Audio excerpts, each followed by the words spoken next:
આજની જય આ બધાને હારી બોલવાથી બીક કેમ લાગે એ સમજાતું નથી.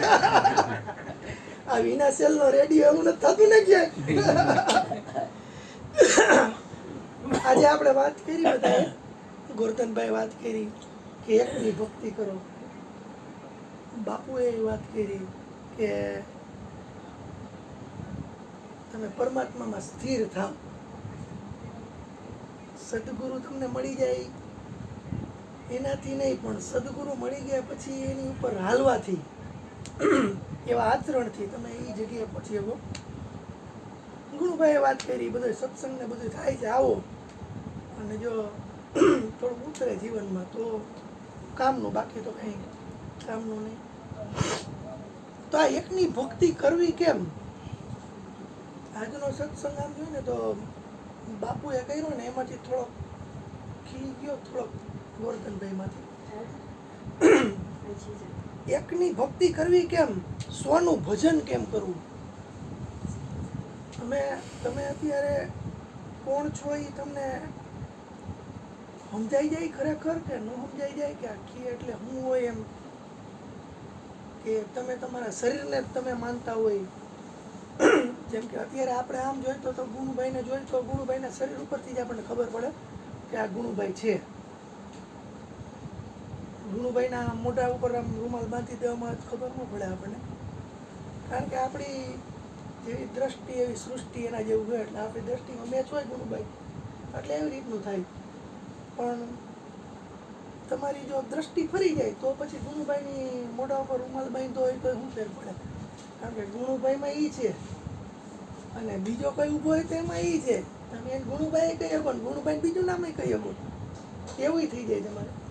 તો આપણી ખરેખર ઓળખાણ છે ને, આમ જોઈએ તો સામાન્ય રીતે શરીર છે, બધાની શરીર ઓળખાણ છે, પણ એ મારા મુજબ થોડુંક ખોટું પડે. અને મારી પેલા જેટલા જાગેલા સંતો, મહાપુરુષો, જ્ઞાનીઓ, જે લોકો આખી જિંદગી ખરેખર ખર્ચી નાખી. આપણે તો આમ જોઈએ ને તો આપણી ઉંમર કદાચ 60 વર્ષ હોય. અત્યારે મારી જ વાત કરું, મારી ઉંમર 40 વર્ષ છે, તો 40 વર્ષની અંદર એને ભાંગા 3 કરવાના અત્યારે આપણે. તો આપણે 15 તારીખ 45 લેખે ગણી તો 15 વર્ષ હું સૂતો હોઈશ. 15 વર્ષ મેં કામકાજ કર્યું હોય છે, શરીર નિર્માણ ને મારા પરિવાર માટે. કામે જાય ને બધા, ગુણુભાઈ કેમ લાદી ચોટાડી, ગોરધનભાઈ ઓલા બફના ઓલા વેચે, એમાં અમે અમારું કામ કરતા, એમાં મેં 15 વર્ષ કાઢ નાખ્યા છે. બાકી વૈધા કેટલા 10 વર્ષ 15 વર્ષ બીજા, તો એની અંદર મેં મારા મોજ શોખ ને મને ગમતી કાંઈ પ્રવૃત્તિ, છોકરા હોય, ઘરના હોય, એની અંદર ખર્ચી હોય.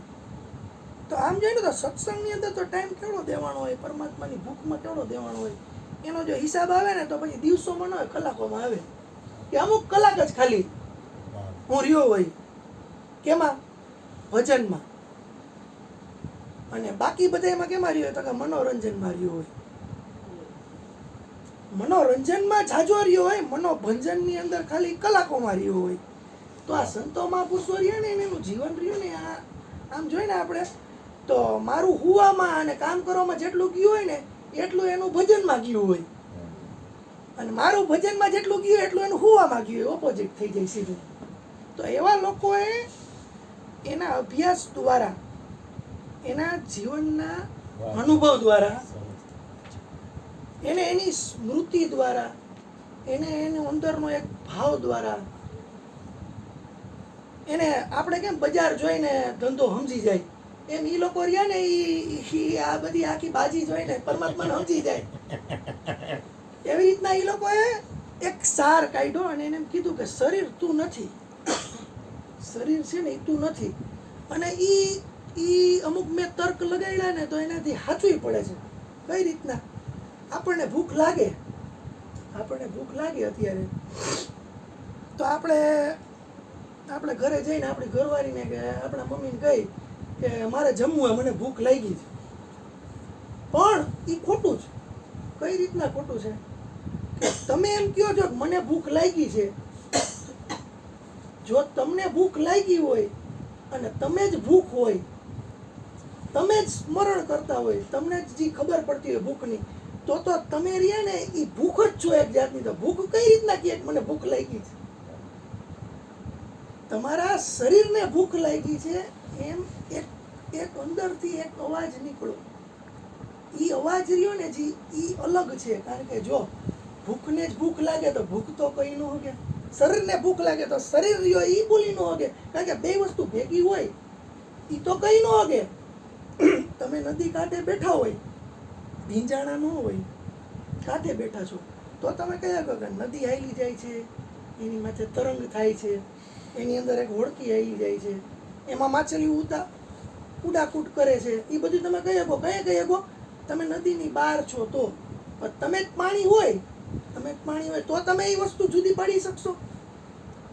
તમે પાણી જોઈ શકશો? નહીં જોઈ શકો ને. તો તમને ભૂખ લાગી ને, એ ભૂખ લાગી એમ કહેવા વાળી વસ્તુ, વિશેષ વ્યક્તિ, જે કંઈ માનો એ કહેવા વાળું રહ્યું ને, એ અને શરીર બે નોખા છે. એ એનું પ્રમાણ તમને. બીજી વાત તો તમે કહેશો કે જો શરીર રહ્યું ને એ તમે નથી, તો મન તમારું રહ્યું તમે છો. તો હમણાં કોક તમને ગાર થઈ ગઈ હતી આવીને, તો તમે ક્રોધ કરો છે. ક્રોધ થાય ને, ભલે ને કોકને બહાર આવે ગાર અમે ગાર, આઘાત અમે પ્રત્યાઘાત વાત થઈ ને આપણે એમ. ગાર અમે ગાર, કોક થોડોક પોચેલો હોય તો એ ગાર મોઢામાંથી બહાર ન કાઢે પણ અંદર તો ચોપડાવે. એનાથી વધારે પોચેલો હોય તો એ ગાર રહી ને એને સ્પર્શે નહીં અંદર. પણ તમને ગાર કોક દીએ તે સામાન્ય વ્યક્તિ સીધો સામે પ્રત્યાઘાત કરે એટલે ગાર અમે ગાર દીએ, તો એનો મતલબ એ થયો કે તમને કોક ગાર આપે છે એ જોડ કોક અલગ છે શરીરથી. ગાર ખાવા વાળો અલગ છે, સામે ક્રોધ કરવા વાળો અલગ છે. કારણ કે જો મન જ આ બધું કરતું હોય અને મન જ રહ્યું એ જ પરમાત્મા હોય અથવા મન જ તમે હોય, તો મન રહ્યું એ ગારની અંદર હલવાઈ ન જાય. એને કેમ ખબર પડે કે આ ગાર દીધી મને કોકે? હલવા તો નથી પાછી ગાય. હા, એનાથી અલગ રહીએ. એનાથી અલગ રહીએ છે. એ અડતો નથી. એને ખબર છે આને દીધી, અને પછી અંદરથી પ્રતિક્રિયા થાય. એ બધી તો એ બધી પ્રતિક્રિયા થાય ને એ ખરેખર શરીરનો સ્વભાવ છે. શરીરનો સ્વભાવ છે. હાઈલા જતા એને પગમાં કાંટો લાગે ને તો ઊભું રહી જવું, કાંટો કાઢવો, એ બધા શરીરના સ્વભાવમાં આવે. તો શરીરના સ્વભાવમાં ભૂખ લાગવી આવે, પણ ભૂખ લાગી કહેવા વાળો અલગ, ભૂખ નહીં. એમ ક્રોધ આવે તમને તો મનની અંદરથી ક્રોધ આવે. સામેવાળા વ્યક્તિ એક સ્વિચિંગ કર્યું તમારી અંદર, એ સ્વિચિંગ રહ્યું ને એની અસર થઈ, એક મશીનરી કંઈક ચાલુ થઈ અંદર ગરમી પેદા કરવા માટે થઈને, અને પછી તમારે એનો પ્રતિભાવ તમે આપો. તો જો એ બધી વસ્તુ એક હોય તો એ છૂટી ન પડી શકે. છૂટી પાડે છે એટલે કે નદીની બહાર બેઠા બેઠા જોવા વાળો કોક અલગ છે, નદી અલગ છે, એમ શરીર અલગ છે, સ્મૃતિ અલગ છે. તમને જે કહેવાળો એને આમ આપણે જોઈએ તો ચૈતન્ય કહી શકીએ. ચૈતન્ય એટલે જ પરમાત્મા. પણ આ બધી વસ્તુ રહી ને એ આપણી અંદર એક ઘર કરી ગઈ છે. જેમ કેમ ગોરધનભાઈ કીધું કે અનેક કર્યું ને એની ભક્તિ ને અનેકની વાત રહી ને એ આપણને બહુ માનવી ગમે. કારણ કે આપણે તો ઓળખી છીએ તો શરીરથી જ એકબીજાને, શરીરમાં રહીને શરીરના સ્વભાવથી બધી વસ્તુ કરી છે અત્યારે. એટલે આપણે શું છે આટી ઘૂંટીમાં આવી જાય છે. તે તમારે સામે રસાકસી થાય, બોલાચાલી થાય, સુખ દુઃખ થાય. પણ સંતો મહાપુરુષોનો સ્વભાવ જે આનાથી પર છે ને, એમ કીધું ને મયુર બાપુએ. પછી એક બીજું બોલ્યા ખબર છે, કબીર કબીર સબ કરે. બે મિનિટ આ એક પૂરો, એ તો હજી થોડી હાલશે. એને બોલ લે, બોલ. 1 મિનિટ બાકી છે. ના ના, હજી ચિંતા કરમાં. કબીર કબીર કબીર સબ કરે. બાપુએ કીધું ને, પછી એને એમ કીધું કે કબીર કો જાને ના કોઈ. અને 5 આ ભૂત રહ્યા ને જી, એટલે કે શરીરની 5 ઇન્દ્રિયો રહ્યા ને તમારી અત્યારે, આ ઇન્દ્રિયોની માથે જો તમારો કાબુ આવી જાય તો તમે પોતે કબીર. તો આ બાપુજી કહેવાનો અર્થ હતો ને, એવો જ અર્થ હતો કાંઈક કે તમને કોઈ વસ્તુ સ્પર્શ કરે ને એ શરીરને સ્પર્શ કરે છે, તમને નથી કરતી. જો તમે જે ભગવાન કહેતા હોય તો સામેવાળામાં પરમાત્માને જોતા હોય ને, જે તમારી અંદર છે એ જ સામે હોય, તો આ વસ્તુ રહી ને તમને સ્પર્શ નહીં કરે. તો કે હવે બાપુએ તો કહી દીધું, બધાને સમજાઈ ગયું, બધાએ ગર્ભગંગાની અંદર નાહી લીધું, પણ આમાં ભીનું તો કોઈ થયું એવું મને નથી લાગતું અત્યારે. પણ હું એમ કહું, ભીના ભલે ને ન થયા, ખાલી બાપુ એમ કીધું ને કે વાળ જેટલું ઈ મને ગુરુ મહારાજ પાસે પડ્યું, તો હવે એમાંથી જે વરસું એમાંથી કદાચ એક આને રૂવાળો કહેવાય આપણે, એ રૂવાળા જેટલું જો સમજાય તો તમે ધીરે ધીરે પ્રેક્ટિસથી આ વસ્તુ કરી શકો. તો આપણે એની શરૂઆત રહીને ઘણા લોકો એમ કહે કે તમે જો આ મન અને શરીરની બહાર નીકળવું હોય ને તો યોગ કરો, ઘણા એમ કે જપ કરો, ઘણા એમ કે ધ્યાન કરો, ઘણા એમ કે શાંતિથી એક જગ્યાએ તમે બેહો, ઘણા કે આમ કરો તેમ કરો, ફલાણું કરો ઓલું કરો, પણ જે કરવાનું કંઈક થશે ને બધું કાચું. તમે કોઈ પણ વસ્તુ કરવાનું કરશો ને તમે એટલે બધું કાચું, કારણ કે આ તો સ્વભાવ છે. બાપુએ ન કીધું પ્રેમ થાય કોઈની માથે? પ્રેમ ન થાય હો કોઈની માથે, ધૃણા થઈ જાય. તમારે તમને કોઈ ગાર દે એટલે ફટ દઈને એ થઈ જાય, પણ પ્રેમ થવો અઘરો, એની મેરે મેરે નીકળે. અને પ્રેમ રહ્યો ને એની અંદર સામે બાજુ કઈ ભાવતા લઈ ન હોય, કોઈ જાતની માગઈ ન હોય, કોઈ જાતનું સામે શું છે કે તમારે એક કે ને કે જેને એક નક્કી કરેલા પ્રોમિસ એવું કાંઈ ન હોય એની અંદર કે આમ કરો તો જ આમ, આમ કરો તો આમ, એવું નહીં.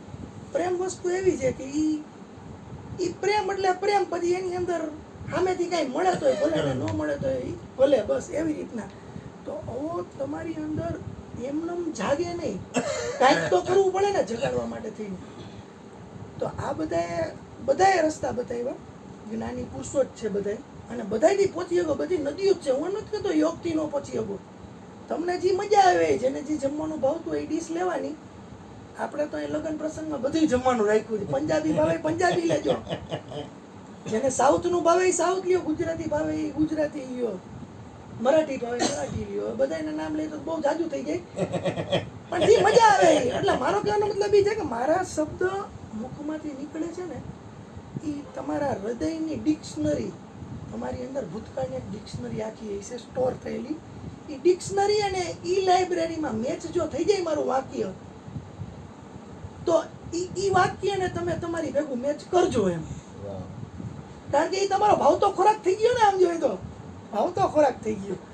તો સંતો મહાપુરુષો રહ્યા ને એને એવી રીતે રસ્તા બતાવ્યા ને, એની અંદર યોગનું એક ભાણું આપ્યું, યોગથી તમે કરી શકો, એક ધ્યાનનું આપ્યું, એક ઉચિત આહારનું આપ્યું કે એવી રીતના તમે આહાર લ્યો ને તોય તમારું ધ્યાન થાય. કારણ કે શરીરની બધી ઉર્જા એમાં ન વપરાય, અને એ ઉર્જા રહી ને એ જ પાછું તમારું જ્ઞાન વધારે, સમજાણું?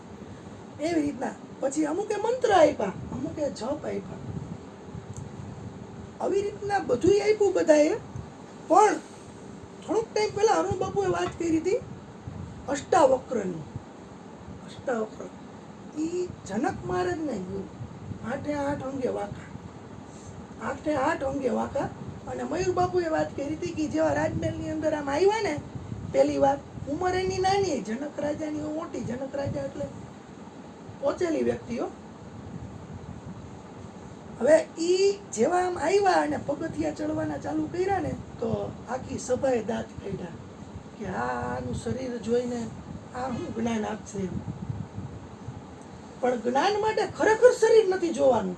મારી વાતનો મૂળ મુદ્દો એ છે, જ્ઞાન માટે શરીર જોવાનું નથી. જ્ઞાની કોઈ હોય એને શરીર લગભગ કાંઈ લેવા દેવા હોતો નથી. જેમ કે મયુર બાપુ ગોઠણ દુખે, ઓલું દુખે, ના દુખે, બધું દુખે, એ કહે પણ એનું એની માથે ધ્યાન નથી. ને કે દવા થઈ ગઈ ને, દવા નથી થતી, ભજન થાય જોઈ છે ગુરુ મહારાજ. કારણ કે એને એ ખબર છે કે મારું કર્તવ્ય આ છે. જેમ કોઈક મશીનરીનું કંઈક કર્તવ્ય હોય, જેનું કાર્ય હોય એ કાર્ય જો એ ન કરે ને મશીનરી, તો એને ભંગારમાં જવા દેવી પડે.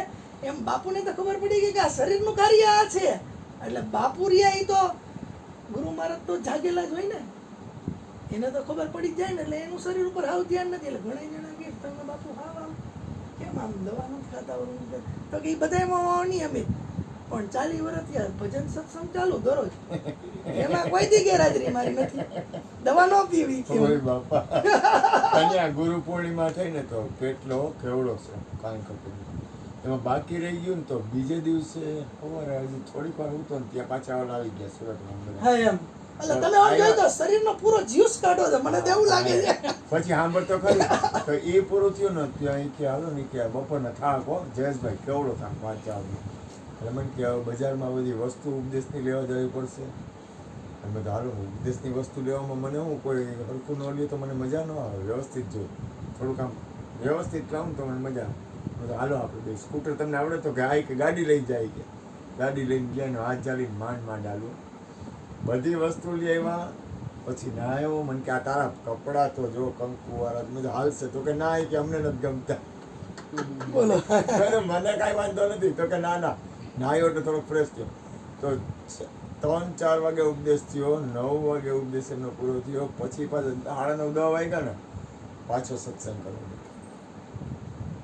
એટલે ઈ જ ભૂખ છે એમ. 12:30 એટલે કેવડું થયું આની કોઈ હા, એમ. એટલે તમે મને કને જવલા વચ્ચે બોલું તને તો છતાંય વચ્ચે બોલું. એક વસ્તુ યાદ મારે સ્ટોપ રાજેશ, સ્ટોપ. મને ના ભરેલી છે એક વસ્તુ યાદ રાખો. મારે વચ્ચે બોલવાનું થયું હતું, ગુરુ કૃપાથી બોલ્યો હતો તો કે આ છોકરો રહ્યો ને આ દીકરીનો દીકરો એ દાદા જેવો જ છે, તમે ધ્યાન આપો. એક વસ્તુ ધ્યાન આપજો, મજા આવે એવી વાત કરું. એનો અર્થ એ થયો હું બોલ્યો કે તમે સ્વતંત્ર છો, તમારે જ્યાં જવું હોય એમ. તો તમે કઈ એવી વસ્તુ તમે પકડશો કે જેથી તમારા આત્માનું કલ્યાણ થાય. સંસારમાં તો આ જ છે, ભૂલ ન કરતા. હું મારા અંદરના મારા જીવનનો સાર બતાવું છું જયેશભાઈ. મારા જીવનનો જો આ વસ્તુ મને અનુકૂળ લાગે ત્યારે જ બોલું. મારા જીવનનો સાર બતાવું છું કે તમે એવી કઈ વસ્તુ પકડશો કે જેમાં તમારા આત્માનું કલ્યાણ થાય. તો મને ખબર પડી ગઈ સત્સંગ. કારણ કે તમારી જો વાસના કે વૃત્તિ સંસારમાં રહે તો તમે સંસારમાં જ્યાં વૃત્તિ તમારી ગઈ ત્યાં પ્રગટ થાવ. જો તમારી મનોવૃત્તિ અને તમારી સ્થિતિ સત્સંગમાં, ભજનમાં, કીર્તનમાં, ધ્યાનમાં, સ્મરણમાં જો તમારી વૃત્તિ વહી ગઈ ને તો તમારી જે છેલ્લી ગતિ છે ને એ તમારી જ્યાં વાસના છે ત્યાં જાઓ તો તમારી વૃત્તિ આત્મકલ્યાણમાં જો ગઈ ને તમે છેલ્લા આત્મકલ્યાણ. વચ્ચે બોલ તું બોલ 5 મિનિટ બોલ. હા, કાંઈ વાંધો. એટલે આપણે વાત ઈ હાલતી હતી કે આ આપણે શરીર રહ્યા ને એને આપણું માનીને જે બેઠા છે ને અને સામેવાળાની શરીરથી જ જોઈ છીએ અત્યારે આપણે એ સ્થિતિ રહી ને એમાંથી બહાર નીકળવા માટેના પ્રયોગો ઘણા બધા છે અને ઘણા બધા સક્સેસ છે બધાય. પણ સીધો સાદો એક નિયમ અને સીધો સાદો એક ઉપાય એવો આપ્યો અષ્ટાવક્રએ. સરસ મજાનો એની ગીતાએ આવે છે. અને એ જેવા જનકના મહેલમાં ગયા હતા ને, આપણી વાતની અધૂરી હતી, તો એ ત્યાં ગયા હતા ને તો જેવા એ ચડવા માંડ્યા ને પગથિયાને તો બધાએ આખી સભા દાંત કાઢવા માંડી. કારણ કે એનું શરીર જોઈને દાંત કાઢ્યા બધાએ. અને બધાને દાંત કાઢ્યા ને તો જનક મહારાજ રહ્યા ને એનાથી રહેવાનું નહીં, એને દાંત કાઢ્યા. એ હૈસા થોડાક દાંત કાઢેલા બહાર નહીં પણ સ્માઇલ, એમ મજા આવી, આનંદ થયો. ઓલાનું શરીર જોઈને આનંદ થયો કે આ શું ગુરુ, એમ આ શું કરશે. તો આ જનક મહારાજ રહ્યા ને જી એની સ્માઇલ કરી ને એટલે અષ્ટાવક્ર બોલ્યા. એમ કે ને અત્યારે બાપુએ કીધું ને કે જે પહોંચેલા હોય, સમજેલા હોય, સ્થિતિમાં હોય એ લગભગ સામે આઘાત પ્રત્યાઘાત ન કરે, ચર્ચા ચર્ચી ન કરે, મૂળ બે ઓપોઝિટતામાં ન ઉભા રહ્યા. આ વિચાર બે ભટકાય કેમ, બાપુએ પૂછ્યું વિચાર કેમ ભટકાય, તો કે વિચાર કેમ ભટકાય તો કે આ એમ કહે અત્યારે કે સવાર છે ને હું એમ કહું કે રાત છે, એનાથી એક ચર્ચા ચર્ચી ઊભી થાય. પણ બે જણાને જીતવું હોય ત્યાં બેમાંથી એક જણાને જો જીતવું ન હોય ને તો આ વસ્તુ ઊભી જ ન થાય. એમ અષ્ટાવક્ર રહ્યા ને એ બધી વસ્તુ સમજતા હતા. પણ છતાંય એને જે જનક મહારાજ રહ્યા ને એને હૈસા ને દાંત કાઢ્યા ને એટલે એને સામે વિરોધાભાસ વાક્યની સતરંજ ચાલુ કરી અને કીધું કે તમે હૈસા કે આ શરીર ઉપર તમે હૈસા. પછી એને એક શબ્દ બોલ્યો ખાલી કે મારું આવું શરીર રહ્યું એનાથી તમે હૈસા, મારું તો શરીર 18 અંગે વાંકું છે, તમારી તો માનસિકતા ને તમારી આંખ બે 18 અંગે વાંકી, બે માય કાંગલા છો તમે બધા. એ કે મહારાજ કે તમે આમ આવી ગયા. કારણ કે મારા શરીરને જોઈને જો તમે હસો તો તમારી માનસિકતા રહી મારાથી નબળી હોવી જોઈએ તો જ તમે એ લેવલે દાંત કાઢી શકો. જો એ લેવલે તમારી ન હોય તો તમે હસી ન શકો. તો આવા સરસ એક એક શબ્દને સમજનાર અને નાના હતા ઉંમરમાં છતાંય એકદમ પ્રભાવશાળી વ્યક્તિ, જેમ ગોરધનભાઈ કીધું ને કે કોઈ પ્રભાવશાળી વ્યક્તિ બોલે કે ન બોલે એની બાજુમાં જાઓ ને એટલે એનો તમને આભાસ થાય, અનુભવ થાય. એવા અષ્ટાવક્ર રહ્યા ને એ અને જનક મહારાજે એક ચિત્તની વૃત્તિ સુધારવા માટે, ચિત્તની વૃત્તિ આ જ કઈ કે તમે શરીર છો, બીજી કઈ વાત નહીં, શરીરમાંથી બહાર કાઢું છું ખાલી, બધા શરીરમાંથી બહાર કાઢું છું ખાલી, શરીરથી અલગ બતાવું છું. અને ઓલા પરમાત્માએ જે રીતના મોતનો સાક્ષાત્કાર કરાવ્યો એવી રીતના નહીં, તલવાર મારી સીધો જ સાક્ષાત્કાર એમ નહીં, જીવતે જીવતા જણાવી દઉં એમ, જીવતે જીવતા. તો એ અષ્ટાવક્ર એમ કીધું કે તમે કોઈ પણ વસ્તુનો જવાબ આપશો, કોઈ પણ વાતનો જવાબ આપશો, કોઈ પણ વ્યક્તિ વિશેષને જો જવાબ આપશો તો એ એક પ્રતિકાર જ છે સામે. તો જે તમે કોઈ પણ તમારી માનસિકતા અંદર બંધાયેલી રહી એની સામે લડવાનો પ્રયત્ન કરશો, જેમ કે ક્રોધ આવે તો ક્રોધની સામે લડશો તમે, અથવા ક્રોધને દબાવશો તો એ દમન જ છે એક જાતનું. ઓલા બહારથી દબાવે તમને, સામે કોઈ બળિયો વ્યક્તિ આવી જાય ને, જેમ કે અત્યારે કેમ આપણે ક્રોધ ચડે, કેની માથે ચડે? રિક્ષાવાળા માથે ચડે, રેકડીવાળા માથે ચડે, નાના આપણા છોકરાઓ એની માથે ચડે, આપણા માણસો માથે ચડે. પણ સામે કોઈક ઇન્સ્પેક્ટર ઊભો હોય તો નહીં ચડે, સામે કોઈક પ્રતિષ્ઠિત વ્યક્તિ ઊભો હોય તો આપણને ક્રોધ જરી કંઈ નહીં ચડે. તો સામે ઓળો વ્યક્તિ આપણને ઇનડાયરેક્ટ રીતે ક્રોધને રોકે છે, જ્યારે આપણે અંદર ક્રોધને રોકીને તો એ જ વાત થઈ.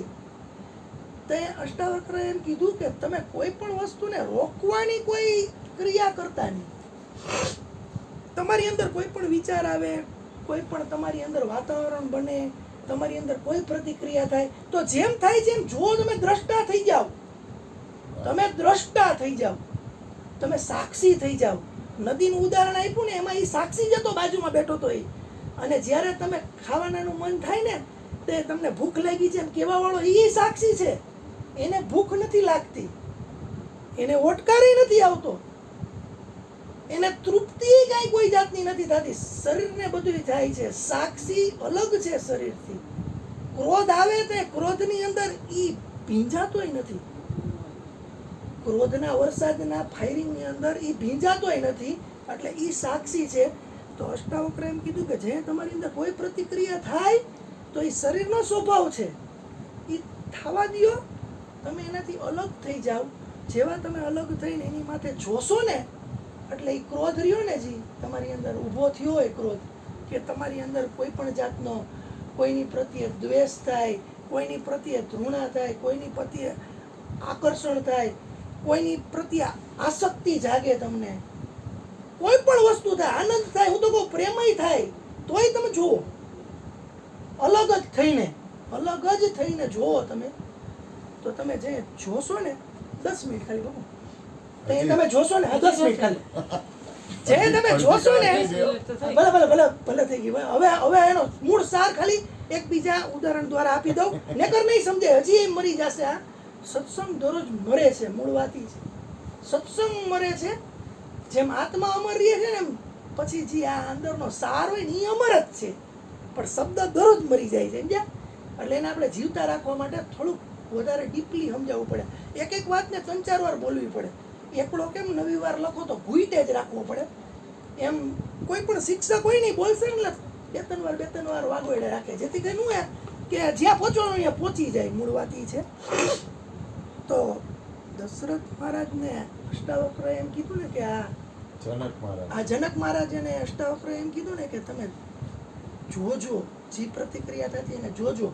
એને એક ઉદાહરણ દ્વારા આપણે સમજી, ખાલી એક સરસ મજાનું ઉદાહરણ ને બધાને સમજાઈ જાય ને એવું. આપણે અત્યારે કોઈ પિક્ચર જોવા જાય, એ પિક્ચર જોવા માટે થઈને જેવા આપણે અંદર કરી અને પિક્ચર ચાલુ થાય પડદા ઉપર, એ પડદા ઉપર પિક્ચર જેવું ચાલુ થાય એટલે લાઇટો થઈ જાય બંધ, અંધારું થઈ જાય અહીંયા, બરોબર છે? પછી તમે જો આવી રીતે સાક્ષી ભાવવાળા હોય અને તમે સમજેલા હોય ને તમને ખબર હોય બધી, તો તમે એ પિક્ચર જુઓ ને કોકનું ખૂન થઈ જાય તો એ તમને કંઈ ફેર ન પડે. જનરલી અત્યારે એવો સાક્ષી હોય બધાયમાં છે, વાં ખૂન થઈ જાય તો કંઈ તમે રોવા ન માંડો, વાં કંઈક વસ્તુ થાય પિક્ચરની અંદર, કંઈક આનંદ થાય, કોઈ એવી પ્રતિકૃતિ બને તો એ તમને આનંદ એટલો બધો ન અપાવી શકે. પણ જે લોકોની અંદર સાક્ષી ભાવ નથી ને, ખરેખર અત્યારે સમજેલા બહુ ઓછા છે બજારની અંદર, પિક્ચરની અંદર જાય અને આવી રીતના કાંઈક પ્રેમિકા પ્રેમીનું મિલન હોય ને એમાં જો પ્રેમિકા મરી જાય તો અંધારાની આડની અંદર ઘણા જણા ખીચામાંથી રૂમાલ કાઢી અને આંસુડા લઈ લે. હો, એ ખબર જ તમને ગુરુભાઈ? લઈ લઈએ, તમને કોઈને દેખાય નહીં, તમને કોઈને દેખાય જ નહીં. એ આંસુડા લઈ લઈએ એના માટે તમારે બહાર નીકળે ને એના રૂમાલ ચેક કરવા પડે. રૂમાલ ચેક કરો ને જેનો રૂમાલ ભીનો ને એ અંદર રોયો. અને અત્યારના માણસોને તો જ્યાં લગીને રોવાનું ન આવે ને ત્યાં લગીને બહાર નીકળીને એમાંય ન કે પિક્ચર સારી હતી, કારણ કે એના હૃદયને સ્પર્શી ગઈ પિક્ચર. કોણ સ્પર્શી ગયું? જગત મિથ્યા છે, જગત સપનું છે. એવી રીતના પિક્ચર રહ્યું ને એ સપનું જ છે. ઓલા પડદા ઉપર વાહે પ્રોજેક્ટરમાંથી પ્રતિબિંબ પડે છે ને, ખરેખર ત્યાં કાંઈ છે કાંઈ નહીં. નથી કોઈ વિલન, નથી હીરો કે નથી હિરોઈન, છતાંય ઘણા જણા રહ્યા એને એ અસર કરી જાય છે અને માણસો એની અંદર ગમગીન બની જાય છે અને ઘણા આનંદમાં આવી જાય. કોઈ સ્પીડવાળી પિક્ચર હોય તો બહાર નીકળીને ગાડી એ સ્પીડમાં મંડે હલાવવા, એવું થાય. તો આવું બધું જે થાય ને તે અષ્ટાવક્ર રહ્યા ને એમ કહે છે કે તમે ઊભા થઈને ઓલો પડદો તોડવા ન જતા. તમારી ઓલી પિક્ચરની હિરોઈન મરી જાય તો તમને ફૂલ ઓલું થઈ જાય ને, ક્રોધ ચડે. કેની માથે ચડે? વિલન માથે ચડે. તો એ પડદો તોડવાય ન જતા. અષ્ટાવક્ર એમ કહે છે પડદો તોડવાય ન જતા. અને એનાથી સમજવું હોય વાય પ્રોજેક્ટરના કાચની અંદર ચાવી બાવી ભરાવાય ન જતા, કારણ કે એ પિક્ચર છે. એમ આ પિક્ચર છે. અત્યારે આપણે જે જીવી રહ્યા છીએ ને એ પિક્ચર છે, આ પડદો છે. આની અંદર એક બધું જો તો છે. એને તમારે સમજવું હોય તો જે તમારે અત્યારે આ અનંત સમુદ્ર રહ્યો છે એની અંદર ચેતના નામની હોડીની અંદર આપણે બેઠા છીએ. આ શરીરથી એ હોડી ડૂબી જાય એટલે ચેતના રહીને એ ડૂબી જાય ભેગી, એ વહી જાય ક્યાંક. પછી આ શરીર પડ્યું હોય તો આને કાંઈ થાય છે? આને કાંઈ નથી થતું. એમાં પિક્ચર પતી જાય પેલા બહાર નીકળી બધા ઈ જ છે, મરી ગયેલા. તો આ અષ્ટાવક્રની વાત ઉપરથી આપણે એ વસ્તુ જાણવાની છે કે પિક્ચરની અંદર જેમ આપણે ઓતપ્રોત નથી થતા ને, એમ જો આપણા અત્યારે જાહેર જીવનની અંદર એ જો ઓતપ્રોત ન થાય અને એને સમજી જો તો તમારા જીવનની અંદર એક એવા અનુભવની તમને ઝાંખી જોવા મળશે, એવા પ્રેમની ઝલક જોવા મળશે, એવી કરુણા રહીને એ તમને આમ જેને કહેવાય ને કે એ તમે કોઈ દી નીતરતી નહીં જોઈએ એવી જોવા મળશે. પણ કહે જ્યારે તમે પિક્ચર હાલે છે એમ સંસારને જોશો અને તમને ટિકિટ લઈને બેઠેલા જોશો, પડદોય નથી તોડવાનો, મારે પ્રોજેક્ટરે નથી તોડવાનું, કારણ કે ઘણા જણા એવા છે કે જે લોકોને આ પિક્ચર જોવી છે પૈસા દઈને, પણ સમજેલો હોય ને એ પિક્ચરની અંદર ક્યાંય ગરે નહીં એટલે એને કાંઈ કોઈ વસ્તુનું ન થાય. એટલે શું થાય ખબર છે? તમને હરખશે નહીં થાય, તે તમને શોખય નહીં થાય કોઈ જાતનું, તે તમને શોખય નહીં થાય, દુઃખય નહીં થાય, આનંદય નહીં થાય. પછી મયુર બાપુ કહે છે ને એવું થાય. મયુર બાપુ એક શબ્દમાં બોલી દે એટલે સામે વાળાને સમજાઈ જાય એવું જરૂરી નથી. શું કરવા? કે સદગુરુનો સ્વભાવ રહ્યો ને એ એવો હોય જ નહીં. સદગુરુનો સ્વભાવ જ કરુણામય હોય, સદગુરુનો સ્વભાવ જ પ્રેમમય હોય, સદગુરુનો સ્વભાવ જ સમભાવવાળો હોય. તો આ બધી વસ્તુ તમારી અંદર આવી શકે, કારણ કે સદગુરુ રહ્યા એ આમ જોઈએ તો શું છે તો કે તમારા જ રોડ ઉપર આગળ હાઈલા જતી વ્યક્તિ છે, તમારા જ રોડ ઉપર આગળ હાઈલી જતી વ્યક્તિ છે. એને ખબર છે ક્યાં ખાડો છે, ક્યાં હિંસક પ્રાણીઓ તમારી ઉપર તળાપ માર્યા કેમ છે, ક્યાં ઊભું રહેવું, કઈ નદીને કેમ ઓળંગવી, એ બધી વસ્તુ એને ખબર છે. એટલે જ આપણે કહી કે સદગુરુ મહારાજ રહ્યા પથદર્શક છે.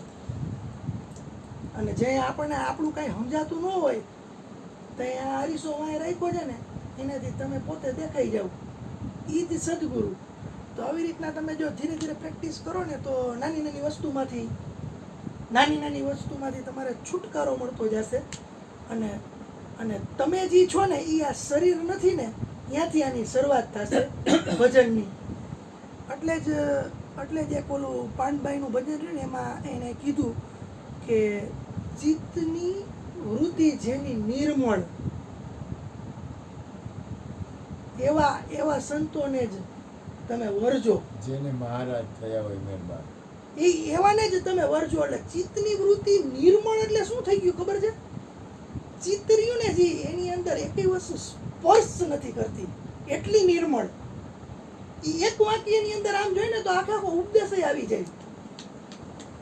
તો બસ એ સ્ટેજે પહોંચવા માટેની અમારી નાનકડી વાત હતી. હજી મારી પાસે ઘણી બધી વાત છે પણ અત્યારે હવે નથી કરવી, પછી આપણે નેક્સ્ટ ટાઈમ કરશી. બોલો સદગુરુ મહારાજ. તું એક